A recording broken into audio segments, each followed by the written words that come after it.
දවස් කීපයකට කලින් එයාලගේ අලුත්ම ඇකඩමි එකක් රිලීස් කරා. මේකෙදී ඔයාලගේ කොහේ හිටියත් ඔයාලට ඔන්ලයින් AI related technologies ගැන හොඳ idea එකක් ගන්න පුළුවන්. මේකේ වීඩියෝ සීරීස් වලට අමතරව ලයිව් ස්ට්‍රීම් උත් තියෙනවා. ඒ ලයිව් ස්ට්‍රීම් වල ඔයාලට ජොයින් වෙලා ප්‍රශ්න අහලා ඉගෙන ගන්න පුළුවන්. ඊට අමතරව තියෙන වීඩියෝ සීරීස් වල එයාලගේ ප්‍රොඩක්ට් කොහොමද යූස් කරන්න හැටි තියෙනවා. ඒක chat GPT වෙන්න පුළුවන්, DALL-E වෙන්න පුළුවන්, ඔයා යූස් කරන Sora වෙන්න පුළුවන්. කොහොමද මේවා effectively යූස් කරන්න ඔයාලගේ work flows වලට කියලා.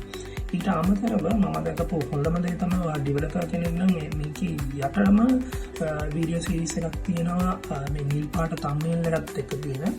ඒකේ ගොඩක් හොඳ වීඩියෝස් ටිකක් තියෙනවා. අපි දැනට ට්‍රෙන්ඩ් එක තියෙනවා. ඔයාලා හැමෝම දන්නවනේ මේ agentic workflows නැත්නම් agentic application හදන එක කියලා.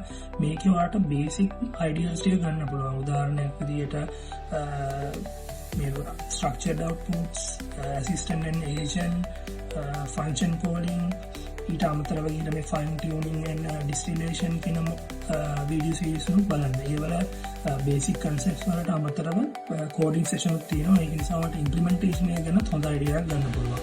ඔයාලා මේ platform එකට join වෙන්න ඔයාලට කරන්න තියෙන හරි පොඩි දෙයක් academy.openai.com කියන site එකට යන්න. ඒකේ sign up page එකට ගියාට පස්සේ මෙන්න මේ form එක fill කරාට පස්සේ ඔයාලට email එකක් එවි. අනේ email එක through ඔයාලට log වෙන්න පුළුවන්. ඉතින් අනිවාර්යයෙන්ම මේක sign up වෙලා use කරන්න.